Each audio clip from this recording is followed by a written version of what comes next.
প্রধানমন্ত্রী ভারত সফরে গিয়েছিলেন। এই সফরে যা যা হবার কথা ঠিক তাই তাই হয়েছে।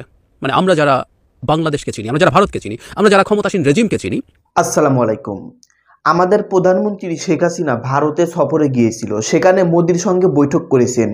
বৈঠকে এমন কি গোপন আলোচনা হয়েছে বাংলাদেশ এবং ভারত সম্পর্কে? সম্মানিত দর্শক শ্রোতা, আপনারা জানলে রীতিমতো অবাক হয়ে যাবেন। তারা কি নিয়ে আলোচনা করতেছে প্রধানমন্ত্রী শেখ হাসিনা এবং ভারত সরকার মোদি? তো বেশি সময় নষ্ট না করে চলুন আমরা ভিডিওতে চলে যাই। তাদের গোপন আলোচনা সম্পর্কে আপনারা জানতে পারবেন। প্রধানমন্ত্রী ভারত সফরে গিয়েছিলেন। এই সফরে যা যা হবার কথা ঠিক তাই তাই হয়েছে। মানে আমরা যারা বাংলাদেশকে চিনি, আমরা যারা ভারতকে চিনি, আমরা যারা ক্ষমতাসীন রেজিমকে চিনি, তারা খুব ভালোভাবে জানি ভারতের সাথে ক্ষমতাসীন রেজিমের সম্পর্কটা কেমন। যেমন খুব গভীর আবেগ নিয়ে মাঝে মাঝে বলা হয় যে দুই দেশের মধ্যে বন্ধুত্ব অসাধারণ উচ্চতায় উঠে গেছে। বাংলাদেশ ভারতের সম্পর্ক নিয়ে আমি বেড়াদার বলতে চাই, প্রভুভৃত্য বা প্রভুকৃত দাসের সম্পর্ক আবার আরও নতুন উচ্চতায় পৌঁছেছে। এই সম্পর্কটা প্রভুকৃত দাসে পরিণত হয়েছে বহুদিন হয়ে গেছে, অন্তত 1 দশকের বেশি সময়। এখন সেটা ক্রমাগত প্রতিবার নতুন উচ্চতায় ওঠে। এবারও ঠিক তাই ঘটেছে। এবারও এটা বেশ খানিকটা ওপরে উঠেছে। কি কি সমঝোতা স্মারক হয়েছে, কি কি হতে পারে, বা সবকিছু সমঝোতা স্মারকে আসেনি, কি কি কথাবার্তা হয়েছে আমাদের একটু বোঝা দরকার আছে। এবং বিশেষ করে যেগুলো ফর্মালি আসেনি, রাদার কিছুটা বিভিন্ন সোর্সে আমরা জানতে পেরেছি, সেগুলো নিয়ে আমাদের একটু কথা বলা দরকার আছে। কেন বলছি? বাংলাদেশ এবং বাংলাদেশ যে এক্সিস্টিং সরকার, যে ভারতের কৃতদাসে পরিণত হয়েছে, সেটা যে আরও অনেক উচ্চতায় উঠল, সেটা আমরা বুঝতে পারবো যদি একটু মোটা দাগে আমরা আলোচনা করি। আর একটা কথা শুরুতে একটু বলে রাখা ভালো, এই চুক্তিগুলোতে আসলে ঠিক কী হয়েছে আমরা খুব স্পষ্টভাবে জানি না। আমি আসবো ওই জায়গায়, খুব বেশি দীর্ঘ না হয়ে গেলে ভিডিও, যে আমাদের সংবিধানের বাধ্যবাধকতা ও বৈদেশিক চুক্তির ক্ষেত্রে মানা হয় না। ওটা হলে আমরা জানতে পারতাম এর মধ্যে আসলে কী আছে। যাই হোক, আমরা যতটুকু তথ্য পেয়েছি সেগুলোর ভিত্তিতে কিছু কথা একটু বলতে চাই। এখন পর্যন্ত আমরা জানি যে 7টা নতুন, এর মধ্যে 2টো চুক্তি, বাকি 5টা সমঝোতা স্মারক এবং পুরনো 3টা রিনিউয়াল হয়েছে। মানে 10টা চুক্তি, এগুলো ওপরে ওপরে দেখা যাচ্ছে। এর মধ্যে মূলত কয়েকটা খুব গুরুত্বপূর্ণ। এবং আমরা প্রায় বলি না যে দেশ বিক্রি করে দেওয়া হয়েছে, সে সার্বভৌমত্ব শেষ করা হয়েছে, দেশের স্বাধীনতা শেষ হচ্ছে। ইনফ্যাক্ট আক্ষরিক অর্থে এবার এমন কিছু ঘটনা আছে যেগুলোকে আমরা ওভাবে ইন্টারপ্রিট করতে পারি, একটু ক্লিশাই হয়ে যায়, তারপরও আর বিকৃতিক্রিয় না, আসলে দিয়ে দেওয়া হয়েছে সেফ কোনো রকম কোনো বিনিময় ছাড়া, রাষ্ট্রীয় কোনো বিনিময় ছাড়া, রেজিমের বিনিময় হয়েছে। আওয়ামী লীগ ক্ষমতায় থাকাকে নিশ্চিত করার জন্য এই বিনিময়গুলো করেছেন। সবচেয়ে গুরুত্বপূর্ণ ইস্যু হচ্ছে ভারতের সাথে রেল সংযোগ। আমি সেটা নিয়ে কথা বলবো, কিন্তু আরও 2টো ইস্যু নিয়ে আমি একটু কথা বলতে চাই, তারপর ওটা নিয়ে কথা বলবো। এ দুটো আমার কাছে ইম্পর্টেন্ট মনে হয়।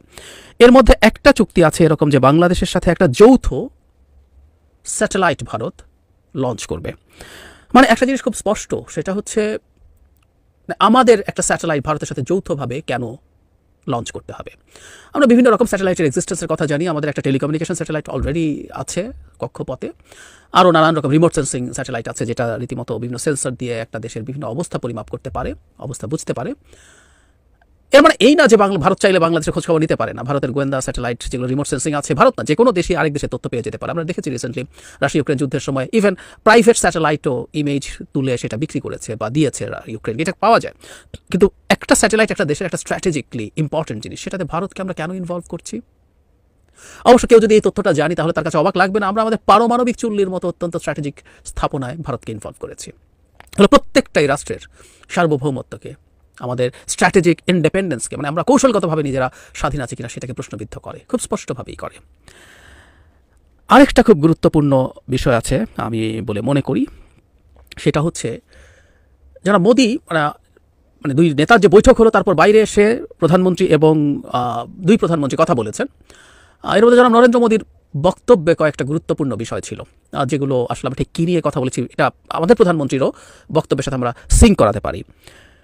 মোদি বলছেন, এখানে একটা হেডলাইন হয়েছে, extensive discussions on boosting defence cooperation. উনি অনেকগুলো কথা বলেছেন, বাংলাদেশের সাথে কী কী ব্যাপারে কথাবার্তা হয়েছে, কী কী কথাবার্তা হচ্ছে। এর মধ্যে এনার্জি ইনফ্রাস্ট্রাকচারের কথা এসছে, এর মধ্যে এখন ওই যে পাইপলাইন হয়েছে, পাইপলাইনের কথা হয়েছে, গ্রিন এনার্জির কথা হয়েছে, বাংলাদেশ ইন্দো প্যাসিফিক স্ট্র্যাটেজিতে এসছে এবং ভারতের সাথে কাজ করবে, এগুলোকে প্রশংসা করা হয়েছে। কানেক্টিভিটির কথা সোকল্ড বলা হয়েছে, যে যারা মোদি বলছেন যে 65 সালের আগে রেল যোগাযোগ যে পর্যায়ে ছিল সেই যোগাযোগের পর্যায়ে 9 বছরে চলে গেছে, এখন তারা আরও এসব করবেন। কিন্তু ডিফেন্স কোঅপারেশনের কথা এক্সটেন্সিভলি বলা হচ্ছে। আমি এটার সাথে যোগ করতে চাই, প্রধানমন্ত্রী তার স্পিচের মধ্যেও কিন্তু বলেছেন পানি বন্টন, নিরাপত্তা ও বাণিজ্য নিয়ে উল্লেখযোগ্য আলোচনা হয়েছে। এই একটা জায়গায় আমাদের একটু কথা বলা দরকার আছে।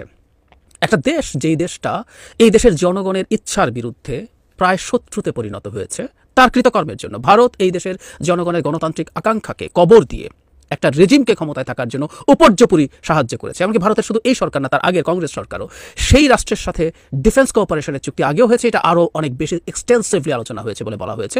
এটা এর মধ্যে আসলে ছিল না, মানে যে 7টা আর পুরনো মিলে 10টার যার কথা বলা হচ্ছে সেখানে আসলে খুব সিরিয়াসলি ছিল না। একটা জায়গায় একটু আছে, সেটা হলো একটা এমওইউ এরকম ছিল, কৌশলগত অপারেশনাল খাতে সামরিক শিক্ষা সহযোগিতা defence services staff college, Wellington India এবং Mirpur defence services command and staff কলেজের মধ্যে সমঝোতা। এগুলো এক ধরনের প্রশিক্ষণের কথা বলা হচ্ছে, কিন্তু মোদী যে এটাকে যেভাবে বলছেন তাতে বোঝা যায়, এবং প্রধানমন্ত্রী যেহেতু সিকিউরিটির কথা বলেছেন সেটা অনেক বেশি প্রায়োরিটি পাবে। আমিও ব্যক্তিগতভাবে মনে করি আসলে এটাই এখন ভারতের জায়গা থেকে সবচেয়ে ইম্পর্টেন্ট ইস্যু। এবং আমি ব্যক্তিগতভাবে মনে করি সেটা হচ্ছে যা যা কথাবার্তা হয়েছে, দুই প্রধানমন্ত্রী যা বলেছেন এবং পরবর্তীতে আমাদের সামনে যেসব তথ্য এসেছে তার চাইতেও বেশি কথাবার্তা হয়েছে। এবং এই বৈঠকের পর ভারতের পররাষ্ট্র সচিবও কিছু কথাবার্তা বলেছেন, আমরা সেই দিকেও যাব। এবার মূল জায়গাটায় আসি। ভারতের আসলে মূল চাওয়া ছিল যে বলো সিকিউরিটি কীরকম। ভারতের একটা সিকিউরিটির পয়েন্ট ছিল যেটা আমি মনে করি ভারত বাংলাদেশকে স্ট্রংলি চাইতে পারে, এটা ভারতের রাইট। সে বলতে পারে যে দ্য 7 সিস্টার্সের যে ইনসার্জেন্সি সেটা যাতে কোনোভাবে বাংলাদেশের মাটিতে না হয়, এটা ভারত জোর গলায় বলতে পারে এবং বাংলাদেশকে সেটা এনশিওর করতে হবে। আমি বহুবার বলেছি বাংলাদেশের যে কোনো রাজনৈতিক দলের একটা বটম লাইন থাকবে যে বাংলাদেশে ভারতের কোনো রকম কোনো ইনসার্জেন্সিকে পেট্রোনাইজ করা ন্যূনতমভাবে হবে না। এটা আমি সিরিয়াসলি মনে করি, আমি বহুবার আমার ভিডিওতে বলেছি এটা চাইতে পারি। কিন্তু বাকি আর কোনো সিকিউরিটি ভারতের সমস্যা যদি থাকে সেটা দূর করার দায়িত্ব কোনোভাবেই বাংলাদেশের না। ভারতের একটা জন্মগত সিকিউরিটি থ্রেট আছে, ওর চিকেন নেক। শিলিগুড়ি করিডোর আমাদের এই তেঁতুলিয়ার ওই মাথা থেকে নেপালের এই মাঝে 22 কিলোমিটারের মতো একটা ন্যারো স্ট্রিপ দিয়ে 7 সিস্টার্স ভারতের মূল ভূখণ্ডের সাথে কানেক্টেড, এবং যে কোনো সময় এখানে সমস্যা হতে পারে। সমস্যা যদি হয় তাহলে সেখানে দেখা যাবে এটা ব্লক হয়ে যাবে, সুতরাং একটা অল্টারনেটিভ পথ তাকে করতে হবে, এবং সেটাই এবার মূল বিষয় হয়েছিল। এই সিকিউরিটির জায়গায় করার চেষ্টা করা হয়েছে, প্রচুর রেল সংযোগ এবং বেশ কিছু সিগনিফিক্যান্ট পরিবর্তন আছে, আমি সেই জায়গাটায় আসবো।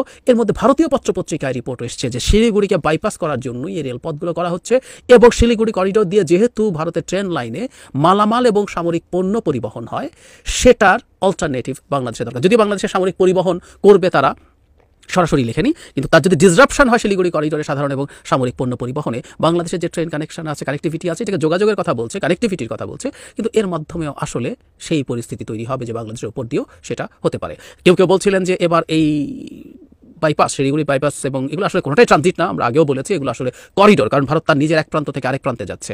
সো এগুলো সবগুলো করিডোর, এই করিডোরগুলো দেবে বিনিময়ে তিস্তা প্রজেক্টে চায়নার সাহায্যে সেটা সরকার করতে চাইবে, সেটুকু হয়তো কনভিন্স করা যাবে, কিন্তু জবাব হচ্ছে আসলে না। আমি সেই জায়গায় আসছি, কোনো কিছুই আসলে সরকারের ইচ্ছা হয়নি, ভারত যা চেয়েছে, প্রভু যা চাইবে কৃতদাসকে তাই করতে হবে। সম্মানিত দর্শক শ্রোতা, আপনারা বিস্তারিত ভিডিওতে দেখতে পারলেন মোদী সরকার এবং প্রধানমন্ত্রী শেখ হাসিনা তারা কি বিষয় নিয়ে আলোচনা করতেছে, এই দুইটি দেশের মধ্যে তারা কি সংযোগ করতে চায়, তারা কি নিয়ে আলোচনা করেছে, আপনারা বিস্তারিত জানতে পারলেন। এই সম্পর্কে আপনাদের মতামত কি? ভারত সরকার এবং বাংলাদেশ সরকার যে বৈঠক করেছে এই সম্পর্কে আপনাদের দেশের নাগরিক হিসেবে আপনাদের জানানোর কি ইচ্ছা, ভিডিওর কমেন্ট বক্সে অবশ্যই জানিয়ে দিবেন।